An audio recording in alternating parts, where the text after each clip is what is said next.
Okay, we're going to go ahead and get started. Thank you to all of you that were on time. We're really glad you're here tonight. It's kind of been a long week for the Oklahoma Family Network staff, and I really appreciate them a great deal. It's been a good week. I just have a couple of housekeeping tips. If you notice that your picture, if it pixelates or you feel like you're going in and out, if you'll turn off your picture or stop your video, sometimes that will really help if your broadband is a little iffy, and sometimes this time of night that can happen. You'll still be able to see Mike.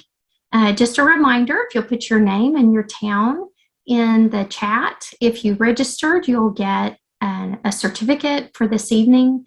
And then also, if you did not register and somehow you got the link, if you'll either private message one of the co-host or the host and give us your email address, or if you don't mind the whole world knowing what your email address is, you can put it in the chat. So we're really glad you're here tonight. And this wraps up the Family Matters Conference. And we'd like to thank our partners.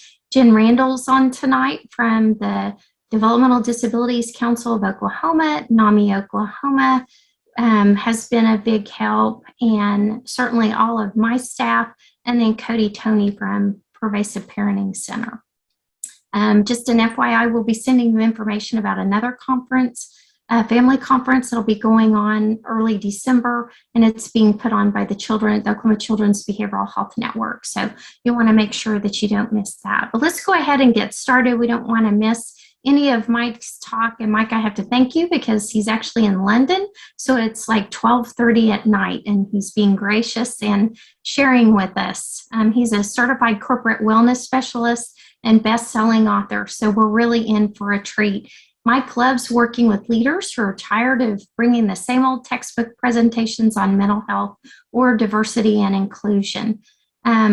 We were really looking for a compelling speaker that would entertain us, engage our audience, but really could speak to just walking through really difficult times. The mission of Mike's company is to support you in receiving the gift of emotional wellness through unique learning experiences designed to empower your personal and professional growth.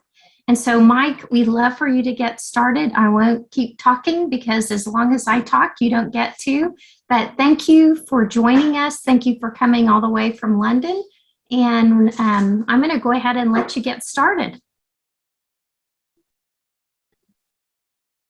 Thank you. Let me just get my presentation started.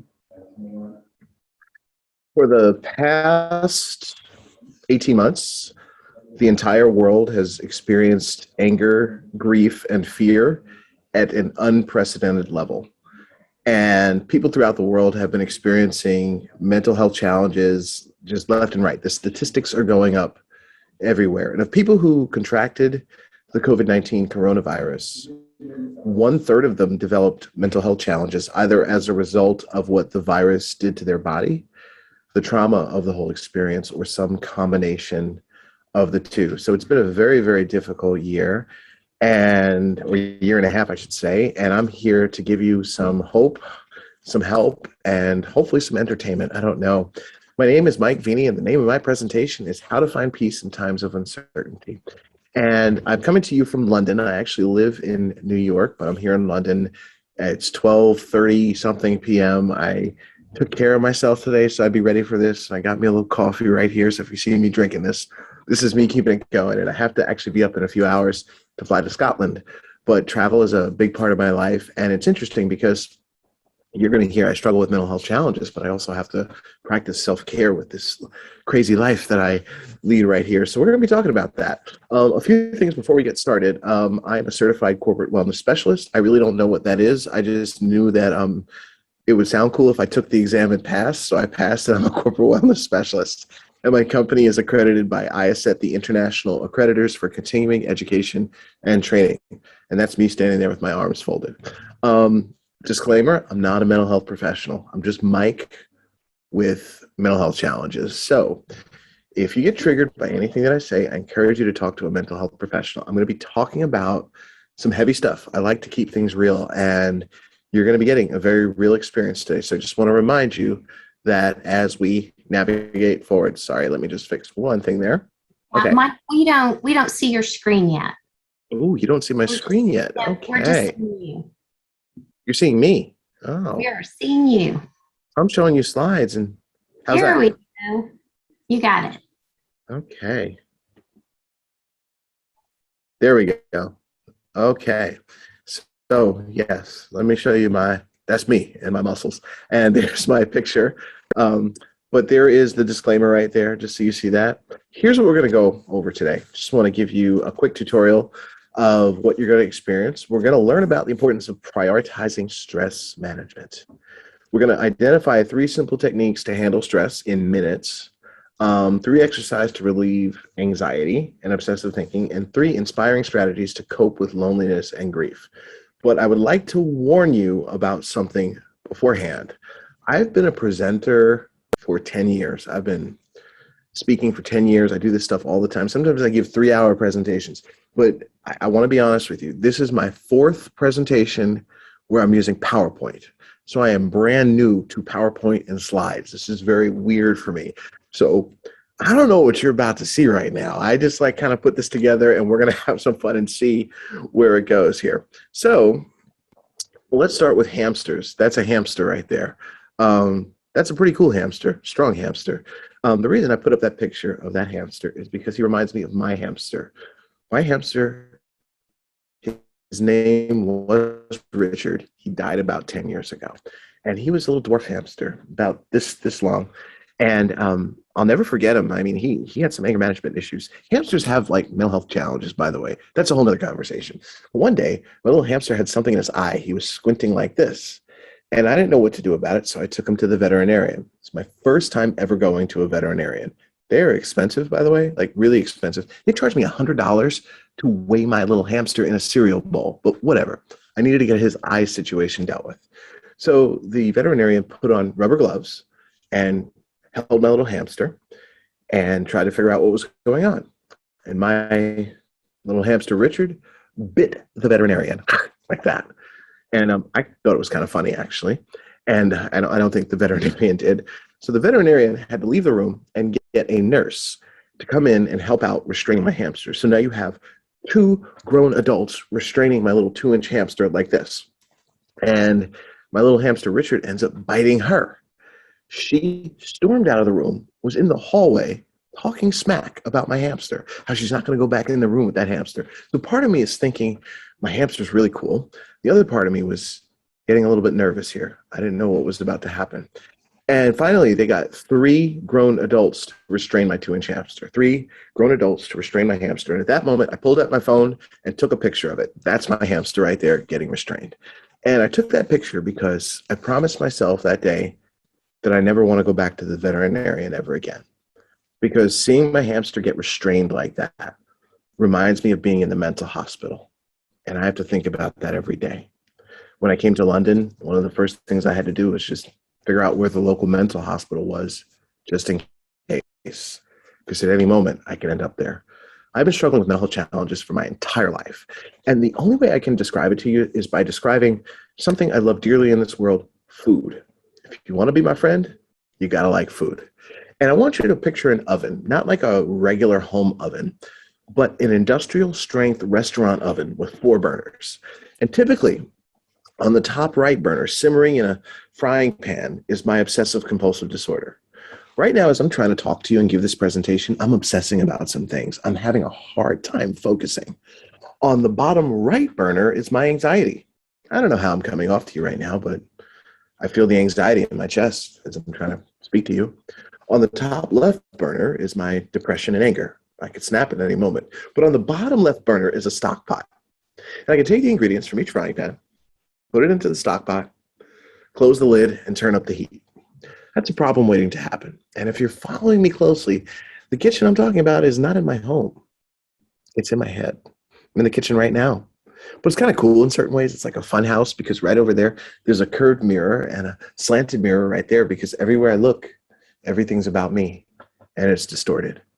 I've been in this kitchen my whole life and it makes it difficult for navigating relationships. It's made it difficult at work, difficult with family, and so many other things. I had a pretty cool childhood for the most part. I had great parents. Um, my mom was my biggest fan. That's my mom right there. And she really loved me, and she did the best she could for my brother and I. He's younger. And she and my dad were married till she passed away several years ago. And she really was my biggest fan. This is my dad. We actually took this picture 2 weeks ago, and he says hello. And he actually likes to attend presentations when he can. And, I had a great childhood. I mean, I had fun, did things with other kids. But things started to shift around 5 years old. And I found myself having temper tantrums all the time. That's me having a temper tantrum right there. And somehow my dad snapped that picture. And I would just start to get in trouble all the time. I was constantly getting in trouble all the time. I thought I was a bad kid. And my parents decided to put me in this place called Catholic school, where they figured the nuns would straighten me out. This is not going to go good, right? So first grade, second grade, third grade, that was fine. But in fourth grade, I had an experience that maybe you can identify with. I ended up having the one teacher in school that no one wanted to get as a teacher. There's always that one teacher in school that nobody wants as a teacher. They have a reputation for, I don't know, being mean or evil or an alien or something like that. And her name was Sister Pat. She was known as the mean and evil nun. I knew from day one, she and I were not going to last the school year together. And so I was sitting there in class. I was literally sitting like this. Picture me in fourth grade. I'm sitting Can there you like turn this. it down a little, please? She told me to wipe the smile off my face. I'm sorry, turn what down a little? That was not intended for you, Mike. Keep going. Oh, sorry. And so there I was sitting in class, and she told me to wipe the smile off my face. And I said, the thing you should not say to your teacher when they tell you to do something in fourth grade, I said no. Now, you know how this goes down. Everybody goes, ooh. So Sister Pat, the nun, started yelling at me. And I said some things back to her that I'm not going to repeat right now. She then tried to grab me by my arm and pull me out of my desk. And I tried to punch my teacher as hard as I could. He then took holy water and threw it on me and called me the devil. I took the holy water and threw it back at her and said, put this on your wrinkles, woman. Needless to say, I was expelled from school that day. I was not going back to school. My parents had a very serious talk with me about respect that night. They said, Michael, you cannot just act like that. And I told them that nobody had a right to talk down to me. We didn't get anywhere with the conversation. But here I am, beginning of the school year, expelled from fourth grade. So they needed to find another solution. They found a public school where my uncle was the principal. They figured it'd be good for his career and good for me if he straightened me out. Well, long story short, after 3 weeks, several fights, and a desk mysteriously flying out of my hands in the direction of my teacher, I was expelled from that school. 2 expulsions in fourth grade. But I got to be honest with you, the rest of fourth grade, best school year ever. I got to stay home every day. That's back in a time when we wanted to stay home. We don't want to do that anymore, but I got to stay home every day. And this tutor would come to the house. She was so scared of me. The woman would not make eye contact with me. The summer between fourth and fifth grade, my parents took me to see the movie Batman. And I like to qualify this because I take my superhero movies very seriously. The Batman I'm talking about is not talking about Christian Bale or Ben Affleck. It's Michael Keaton playing as Batman and Jack Nicholson's playing the Joker. And for those of you that follow this stuff, the Flash movie that's coming out is going to have Michael Keaton playing Batman again. So it brings me back to being in fourth grade. And I saw the movie, loved the movie, and I was super excited. And I asked my parents if I could be Batman or the Joker for Halloween. And they said, if you behave, you can be Batman or the Joker. But somehow, after that movie was done, I got angry at a level that I never had before. Angry at a level I never had before. And I went into what we call a rage. I started punching and destroying things in my parents' home. I couldn't stop. They tried to restrain me, and I was just punching and destroying things and yelling and cursing.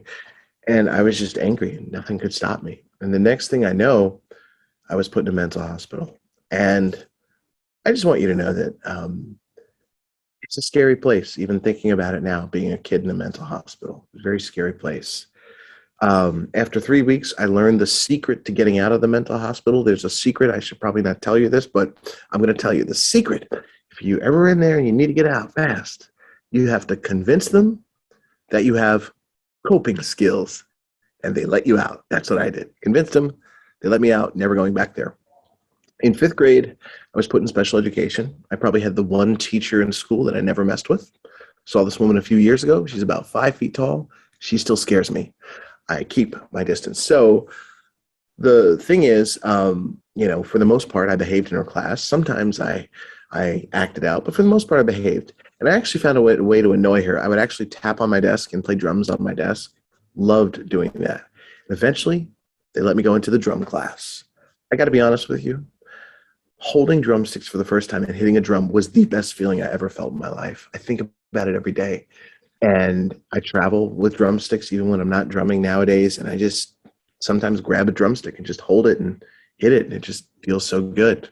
But when I wasn't in the drum class, I was experiencing a sadness that I would later learn as depression. My depression is so intense that I feel pain every day, every single day. Monday when I woke up, I was in pain, physical pain from my depression. And it's really hard, especially when you're a kid. So I'm 10 years old, and I had depression, and I just wanted a solution. Oftentimes when someone is struggling with a mental health challenge, they just want a solution. That's it. I mean, in a way, that's why you're watching this presentation. In addition to, professional development, you might want a solution for a mental health challenge. Well, I had a solution, and it was September of 1989, September 29th, and I came home from school, and I went into the medicine cabinet and found an entire bottle of medication, my mental health medication, swallowed a bottle of pills, and almost died by suicide at age 10. My mom found me and rushed me to the hospital and saved my life. I'm showing you this picture because this is my class picture from when I was 10 years old. And, you can look at this picture and go, okay, he's a fifth grader. Look at those lasers, by the way. I love those lasers in the background. I need to get that for like my Zoom background. But, when I see this picture of me, I don't see a fifth grader. I see the sadness in my eyes. It's hard for me to actually look at this picture. But I wanted to let you know that, you can just see a kid or anyone just looking like everything's okay or they're quote unquote normal, but you never know what's going on. So that's what happened when I was 10. Things started to spiral down and get worse after that. Seventh grade, I'm a lot bigger and I'm a lot stronger, and I'm going into rages more at home. But I want to be honest with you. When you're in seventh grade and you're going into a rage, it's not a rage anymore. It's called violence. And I hate to admit it to you, but I want to be honest with you. I was violent and out of control. I also started doing this thing called self-harm, where, I would harm myself. And self-harm is anything that you can do to harm yourself. It could be destructive driving. Actually, we don't think of that. But driving destructively is a form of self-harm. Hanging out with the wrong people can actually be a form of self-harm. There are 3 reasons people self-harm, in my opinion. 1, we self-harm to take away the pain. 2, we self-harm because it can become an addiction. 3, we self-harm because we think it's cool. Either way, if you are self-harming or know someone who is, I promise you there are other ways to deal with whatever is coming up for you. So I'm self-harming, I'm acting out at home, and the next thing I know, I was put in a mental hospital, this time for 6 months. And in the mental hospital, they didn't buy my coping skills story. And what happened was that I eventually got weekend passes. And on the weekend passes, I got to go home for the weekend. My parents wanted to do family activities, but I didn't want to do any of that. I didn't want to do any of that. So I would lock myself in my bedroom and play drums to Red Hot Chili Peppers and LL Cool J. That was 7th grade. Between 7th grade and 10th grade, I was on a first-name basis with the local police and the local emergency room. I knew the police, their first names, their favorite sports teams. I was constantly in crisis. And by the time I finished 10th grade, I was expelled from 3 schools, hospitalized in a mental hospital 3 times, several suicide attempts, lots of self-harm, violent at home, and on so much mental health medication. I was the poster child for an at-risk youth. All the while, my younger brother, Jason, is doing just fine. The summer between 10th and 11th grade changed my life. And I want you to listen very carefully to what happened that summer. Listen very carefully. That summer, my mom approached me and she asked me a question. Now, I want to say something about moms because I know we have a lot of moms on here today. I'm very biased when it comes to moms. I love moms. I believe, in my opinion, that moms are the hardest working people on the planet. Hardest working people on the planet. In my company that I own, I have several moms on the team. They get stuff done like nobody's business. They get stuff done like nobody's business. But let's be honest. Let's be honest right here now. Moms are the sneakiest group of people on the planet too. Sneakiest group of people. Even when you're an adult, they're sneaky. They look at you and they're saying one thing, but they're plotting something else. And you know when they're doing that. And then they go behind your back and band together like ninjas and do stuff. So my mom approached me with the mommy look and asked me a question. She asked, "What would make you happy?"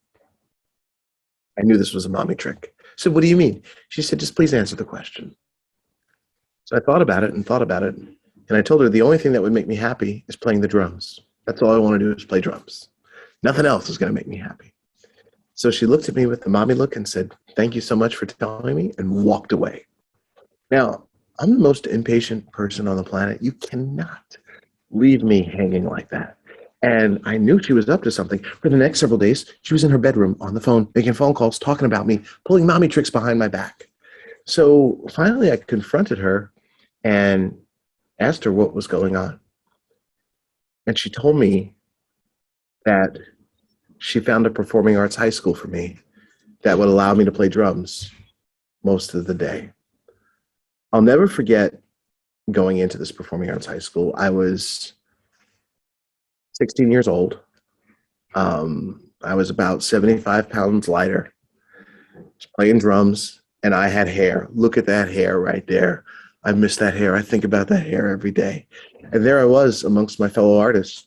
And, things started to get better for me. One day, a teacher yelled at me and spoke down to me. And I felt my fists clenched like this. But the cool thing about a performing arts high school is that they have different rooms where you can go practice your instrument. So I stormed out of class and went into a room to play drums by myself. Now, pause this presentation for a moment. If I were doing this live, which I hope to do live with you all again at some point, a much more expanded version, I actually bring a drum with me and I play drums for you. But because I'm in a hotel lobby at like 12, almost 1 a.m. in the morning, I'm not going to start playing drums right now. But I sat there just playing drums, doing my thing. And the teacher comes in the room and says, "Mike, what are you doing? You need to be in class." I said, "I know, I'm doing my thing." He said 15 minutes. So I played for 15 more minutes and calmed down for the first time in my life. It was weird. Several months later, I decided I wanted me a girlfriend. The one girl that I liked was just not having it. I didn't know what to do with my feelings. I just stormed out of class and went to the room to go play drums by myself. Sat there just doing my thing. The teacher comes in and says, "Mike, you need to be in class." I said, "I know, I'm doing my thing." And then he asked me a question that changed my life forever. He asked me, "Can I hire you to play drums in my band?" At that moment, the light bulb went off in my head. When I acted out the other way, I got suspended, expelled, went to the police, the emergency room, self-harmed. But when I acted out on the drums, people wanted to give me money. So I told my parents as a high school senior, the thing that no parents of a high school senior want to hear, especially when their other child is talking about law school and everyone else in the family is a lawyer or a teacher. I said, "Mom and Dad, I want to be a drummer." And their heads went down like this. I would love to tell you they supported me. I think they were okay that I was okay. So they just kind of went along with it. But what was really interesting is starting at age 18 years old, finished the first semester of college, I couldn't go out with my friends. I couldn't go hang out with my friends and celebrate because starting at age 18, I was being flown around the country, being paid thousands of dollars to play the drums. The career actually worked, and I was a professional drummer for many years. I still am in many ways.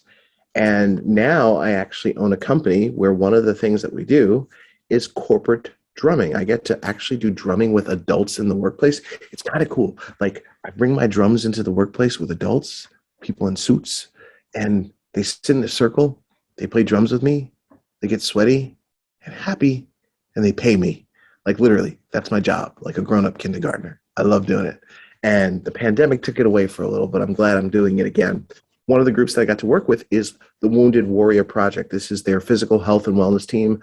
I got to do drumming with them. It's one of the exciting things in my career that I've really, really enjoyed. But I want to be very honest with you. I still struggle with mental health challenges.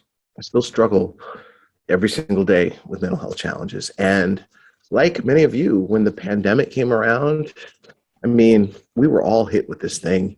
It didn't matter who you were. We were all affected by it in different ways. We're still affected by it. And right now, what I'm about to do is share some things with you that are going to help you find some peace in times of uncertainty. Here's my guarantee to you. If you listen to what I have to say and apply it, you'll be able to find more peace in your life in the next 24 hours. The stuff I'm about to share is not theoretical. It's stuff from my own experience, and it's informed by psychological research. Here are some of the companies that I've worked with, that I've shared this stuff with in the past year, and they have found great value in it. So I encourage you to embrace the journey, and we're going to take some time for questions at the end. And I just want to say, again, it might be 1 a.m. here in London, but I feel like it's like 6 p.m. right now with the energy that I have. Thank you, European coffee. That being said, things are hitting us from all different directions right now. I mean, we have issues with this pandemic, and there's so much stress around it, whether it's masks, vaccines, social distancing, what to close, what not to close, our freedom, all this stuff. There's so much stress around it. And we have stress around something else in this country. I don't know if you've heard about politics. Yes, I'm talking about politics. It doesn't matter what side of the aisle you're on. There's just so much stress around this. You mix the two, you have a problem. But then there are other things in our life that can be causing stress for us, like hamsters. See that hamster on the left? He is just whacking that hamster on the right. Just took a real swipe at that hamster. I just decided to put that in for you. But people are really, really struggling right now. The three things that they're struggling with most are stress, anxiety, and loneliness. And I'm going to give you some tools that you can use for each, and they're very, very simple. Let's start with stress. Stress, what it is very important to understand, because a lot of people use the term stress. Some people use exhaustion. Some people use burnout. And I want to just simplify this for you so you're clear with yourself what's going on. From the moment you wake up in the morning, you are stimulated by things in your environment, whether it's what you see on your phone, your child coming up to you to tell you something you hear about on the news, something you realize in your mind that you're late for work on, whatever it is, we have different things. And when you don't deal with all those things coming at you, you get stressed out. And if you're stressed out constantly, you get to this point where you're tired all the time. That is called exhaustion. Now, if you're tired all the time, you'll eventually get to the point where you cannot function. That's called burnout. It's important to know the difference between each so you can understand where you are. Let's start with just basic stress here. We're all constantly feeling overwhelmed. And we've got so many things on our plate. Oftentimes we feel like we're pushing a rock uphill. And again, like I said before, if you don't deal with that, you get to the point where you are just simply burned out all the time. Here's something you can start doing to deal with stress. As you are watching this presentation right now, I guarantee something. I guarantee, even though you're watching this presentation, you've got something else on your mind right now. Yep, I can see you right through the camera. No, I'm just kidding. I cannot see you through the camera. But you have something else on your mind. In fact, you might be doing something else right now as you're watching this presentation. It's okay. Even as I'm giving this presentation, I've got other things on my mind too. That's normal. In his book, Getting Things Done, author David Allen calls these open loops. We have these open loops on our mind at all times. Lots of things just happening. When you don't manage those open loops, you start to get stressed out. One thing that you can start doing right now for your stress is called a brain dump, where you take out a piece of paper. You can do it right now and write down everything that's on your mind.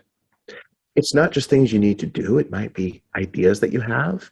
It might be someone you want to confront. It might be that ex-boyfriend or girlfriend that you keep obsessing about. Whatever it is that's on your mind, put it on a piece of paper. I would love to tell you that it takes your problems away. I'd be very wealthy if I could say that. No, it's not going to do that, but it's going to make them more manageable. And this is a tool that you can give to young people. I work with schools a lot. Had to work with a middle school recently and do a presentation. It was really nice to see middle schoolers again after 18 months. And that's like my favorite group right there is middle school.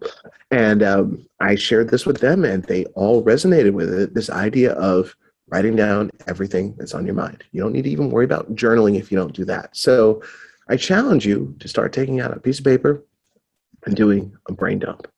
This is something you can do no matter how busy you are.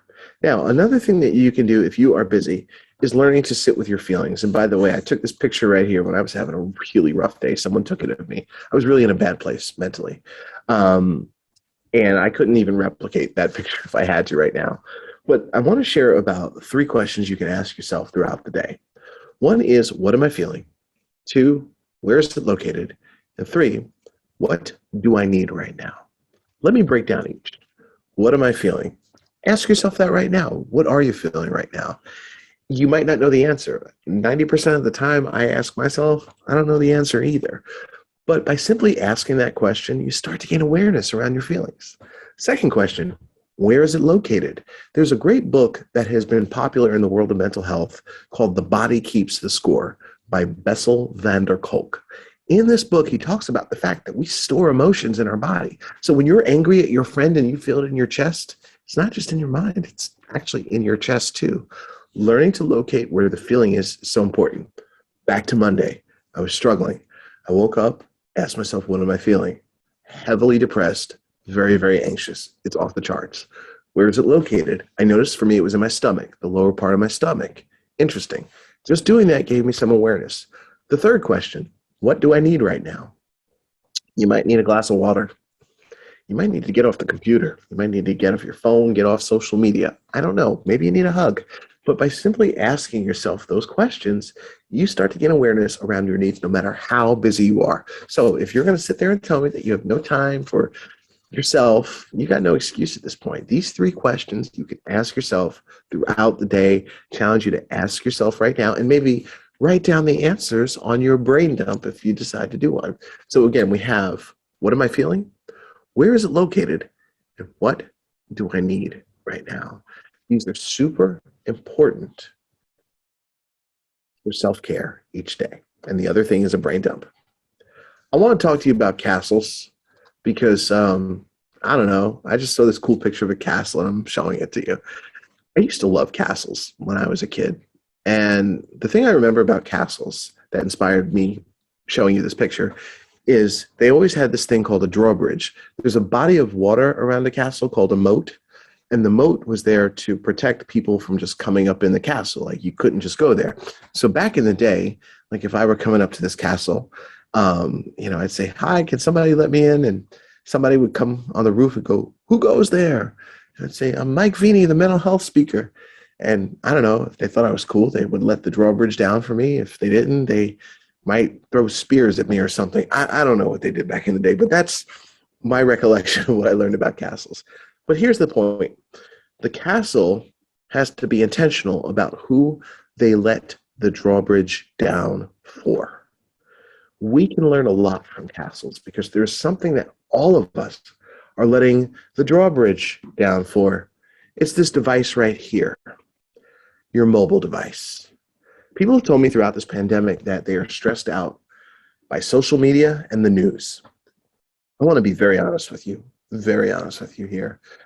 You can't use that as an excuse for stress unless someone is holding a gun to your head and telling you to look at your mobile device. It's really important to remember that on every social media site, if social media stresses you out, there is an unfriend or unfollow button. So if there's anything stressing you out, you don't need to look at it. That's your choice that you make. And sometimes we default to that choice to just pick up this device because we're not in touch with our emotions. We actually do it as a way of soothing ourselves. Same with the news. Yeah. You don't need to watch the news all the time. You can limit your consumption and choose where you get your news from. So it's really important to remember that those 2 things there, news and social media from our mobile device, are things that we're letting that drawbridge down for. It's important to start using that drawbridge more intentionally. My friend Brendan really does a great job of this. He doesn't do any social media, or he doesn't actually pick up his phone and turn it on until 12 o'clock each day. He's very, very disciplined. The other thing that I want to bring up is the importance of quieting your mind. Our minds are constantly going, and we're actually not comfortable as a society with doing nothing. That's very hard for people. I have people tell me all the time, well, I can't sit still. My mind's going, I have to do something. That's an addiction right there, an addiction to just doing stuff. One of the reasons we're scared to stop is because we actually might feel our feelings. Meditation is an activity that I do each day. In fact, about 2 hours ago, I meditated for 20 minutes. I do this twice a day.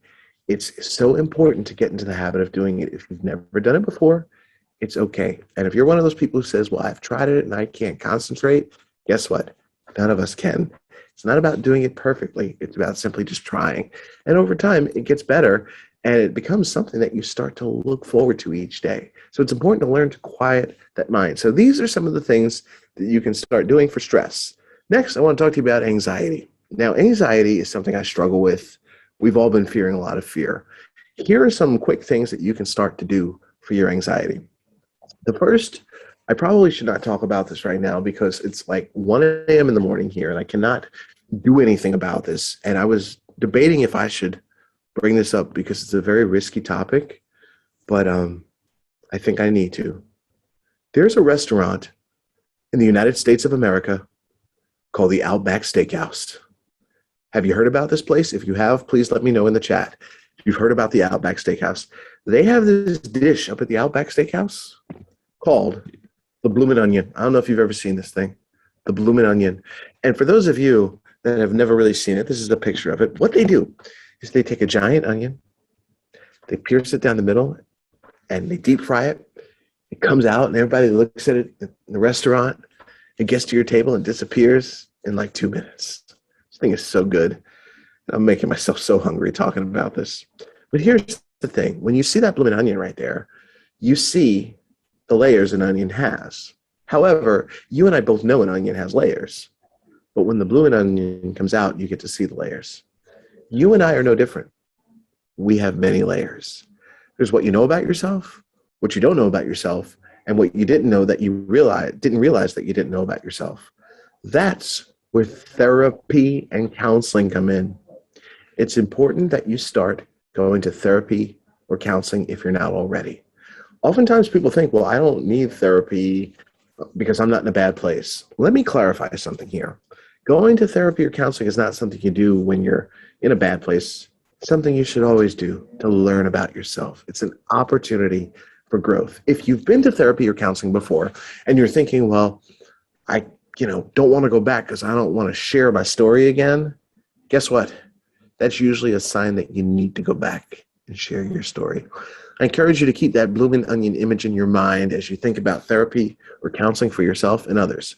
Now, when we were talking about stress, I was talking about the fact that the body keeps the score. We store emotions in our body. We definitely store anxiety in our body. And here's a hack. This is a hack from someone who battles anxiety every day. Had anxiety over this presentation. One of the ways that you can actually reduce it pretty quickly is by getting in touch with your physical body, doing an activity like yoga. I do a style of yoga called yin yoga. I'm not a yoga person, by the way. Like I don't have like a cool mat or anything like that and a cool matching bag. I do a style of yoga called yin yoga that allows you just to sit on the floor and hold positions for like 5 minutes. And the purpose of it is to relax your anxious body. What's really interesting is when I've taken yin yoga classes in New York City, it looks like nap time for adults. It's actually pretty cool. It's like everybody's like sleeping on the mat. But randomly throughout the class, people start crying because they're letting out emotion. They're taking the time to sit there in their body and let out emotion. These are some ways that you can start working on your anxiety like right now. Download a yin yoga app. Look at some videos on it. You can start doing it tonight. It works really fast for anxiety. The other thing is, one of my therapists taught me to look at anxiety as energy. It's energy in our body that needs to go somewhere. And so when you do an activity like dancing, you can actually do something for your anxiety pretty fast. Sometimes at home, when no one's around, I'll just start dancing by myself, not even to any music. It's a great way to let your anxiety move somewhere. So these are some ways that you can actually start to deal with your anxiety starting today. So you've got tools for stress, anxiety, but we also have loneliness here. This has been a really big one here.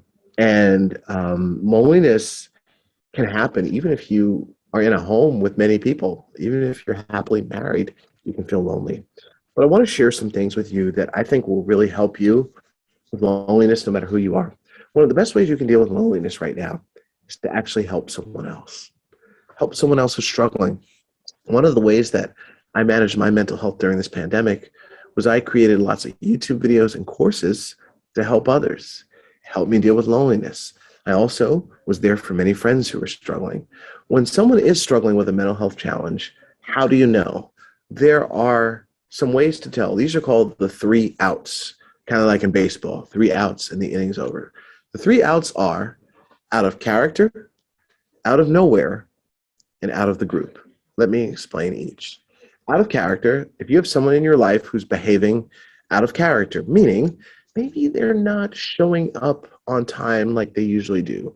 Maybe their appearance is not as put together as they normally are, or they're not taking care of their hygiene. Chances are they're struggling with a mental health challenge. The second out is out of nowhere. Maybe someone starts crying out of nowhere, or has a temper tantrum, or decides to move across the country just spontaneously. Chances are they're struggling with a mental health challenge. And the third out is out of the group. They're isolating from their friends, their family, their work colleagues, their school friends. There's a chance they're struggling. So remember those 3 outs: out of character, out of nowhere, and out of the group. It's an easy way to keep in your mind some things to look for to see if someone is struggling. But then let's say you do know someone who's struggling. What do you say to them? Now, I wish I had all the answers on this. I don't. But I can show you some things that work most of the time to help people who are struggling. The worst thing that you can do for someone who might be struggling with a mental health challenge, or just stress even, is to give them advice. Give them advice. One of my mentors, he's actually a therapist, and he's training me and some other therapists. Again, I'm not a therapist, but I'm training with a therapist to learn about the emotions. He has this sign in his studio that says "No Advice Zone." And so I asked him one day, I was like, what's up with that sign that says "No Advice Zone"?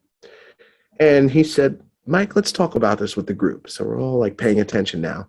And he said, no one is allowed to give advice in my studio. And we're like, what? This is me and a bunch of therapists, by the way. Like, we're very confused. How are we going to talk to each other? No advice in the studio. And I asked him why. And he said, because the moment you give advice, it's never about the other person. It's about hearing yourself give advice and feel good about it. Remember that. When someone is struggling, the worst thing that you can do is give advice. Also, as a person with mental health challenges, I can tell you this, that when you do that, it puts a wall between you and the other person. But here are some things that you can do that work a good amount of the time. One thing you can say to someone who's struggling is, help me understand. But when you do it, pause and let it be really awkward. Second thing you can do is ask, how can I support you? Pause, let it be awkward. The third thing you can say to maybe a student or someone you work with who's struggling is, what kind of flexibility do you need from me? Pause and let it be awkward. Notice a trend here? Pause and let it be awkward. The key to an effective mental health conversation is it's got to be as awkward as it possibly can. If you don't want it to be awkward, you're making it about you. Mental health challenges are confusing, complex, and frustrating. So if you want to connect with people who are struggling and help them out, one of the great things that you can do is give them space by pausing, letting it be awkward, and giving them that space to try to speak about what's on their mind. It's one of the greatest gifts that you can give someone else. But I want to share with you what I believe is one of the top 2 tips that I've ever been given for loneliness and my overall mental health. In the beginning of the pandemic in 2020, like many of us, I didn't know what was going to happen. And so I'm a speaker. I travel around the world speaking. All my work is canceled. I mean, the entire world shut down in March 2020. So I needed something to do. So basically, I found myself making videos, lots of videos, in the conference room in the basement of my apartment in New York City. And what would happen is like this. I'd be like looking into the camera like this, and I would start it, and I would say, hey, this is Mike, blah, blah, blah, blah, blah, blah, blah, blah. Turn it off. Done. Next day, same thing. Start it. Hey, this is Mike. Today we're going to talk about blah, blah, blah, blah. Done. The weirdest thing would happen. After I was done, I felt like I had a deep connection with someone. It was just me and the camera in a conference room. I talked to my therapist about it. I talked to my friends about it. Like, why do I feel I have a deep connection with someone? And then after a while, I realized what it was. When I was looking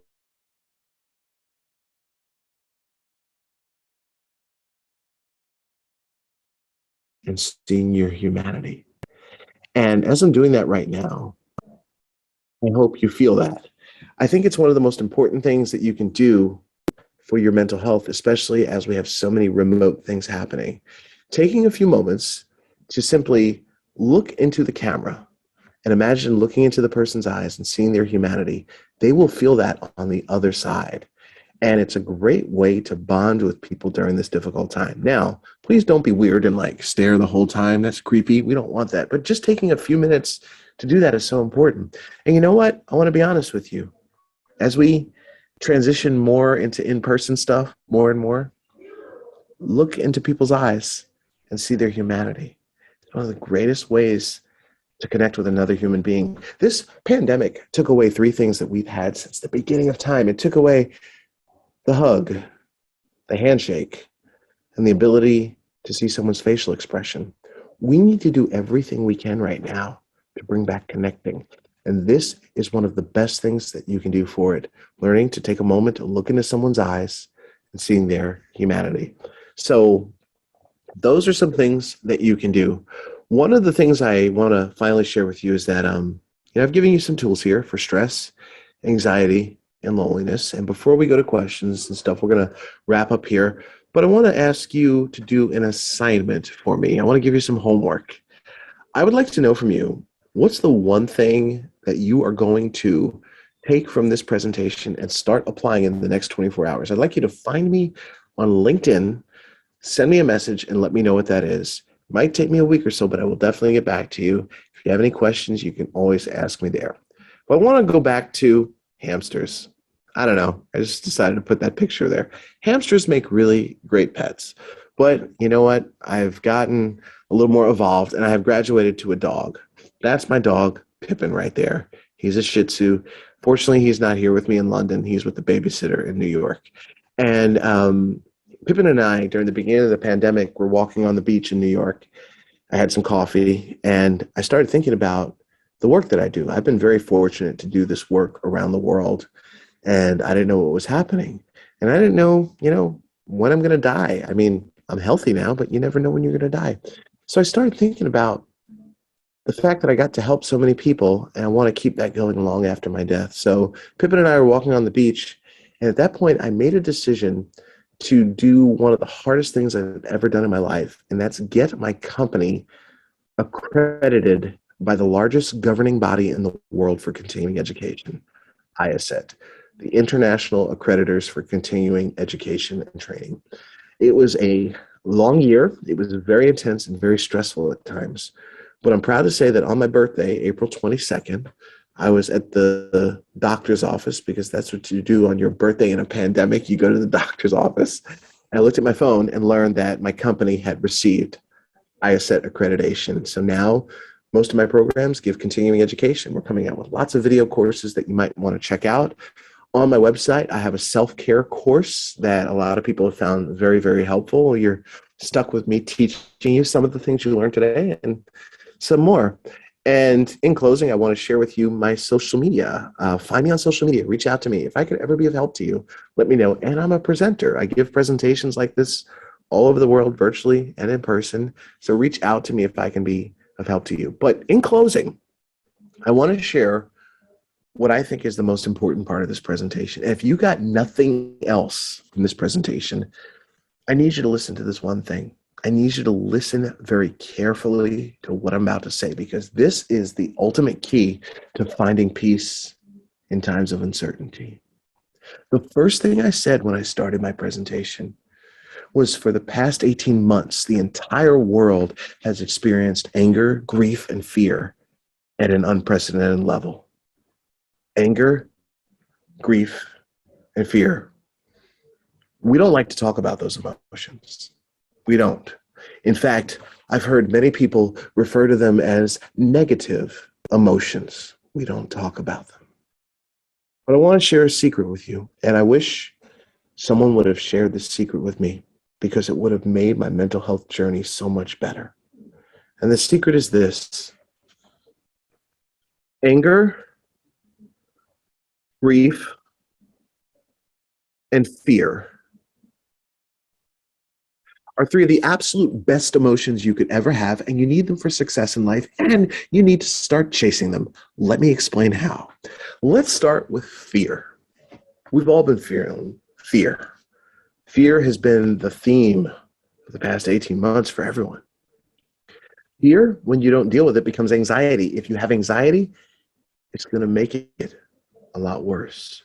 But if you learn to sit with your fear and feel it, don't run away from it, feel it, and talk about it with a mental health professional, over time, fear becomes vision and courage. You need your fear. Don't run away from it. Then there's grief. And as I bring up grief, I know that many of you have lost people during this time. I know that there's nothing that I can say that can take away that grief. Grief is painful, grief is heavy, and it just lingers. Know that you're in my thoughts and prayers. Grief, when you don't deal with it though, over time becomes depression. If you've got depression, it's going to make it a lot worse. But when you learn to sit with your grief and feel it, not run away from it, feel it, let it just be there, cry it out, get angry, whatever it is, over time, grief eventually becomes joy. But you need to sit through it. And finally, anger, the worst one of all. For years, I told people I had anger management issues, but you know what? Anger has actually become my favorite emotion. In fact, it's the most useful emotion that you can have if you learn how to work with it. That might seem weird as I say it, because when you think of anger, you're probably thinking about hostility and violence. I mean, just look at your phone and look at the news right now. I'm sure you'll find something that shows hostility and violence in the world. But anger, when you learn to feel it, not run away from it, and express it in a healthy way, talk about it with a mental health professional, anger quickly becomes passion, decisiveness, and successful leadership. Anger, grief, and fear are three of the best emotions you can have. And if you are feeling any of those or all of them, I encourage you to sit there and learn to work with them. Learn to be present with them. Learn to talk about them. Running away from them does not help anything. And I promise you that when you do this, you will learn to find peace in this time of uncertainty. My name is Mike Veny. I want to say thank you so much for taking time to listen to me. I was looking at the amount of participants here on the screen, and I see that it basically stayed the same the whole time. So I really appreciate you all being here. I'm going to take some time for questions in a moment, but I just want to say thank you for taking the time to listen to me. Thank you for taking the time to think about what I said, and thank you for your trust.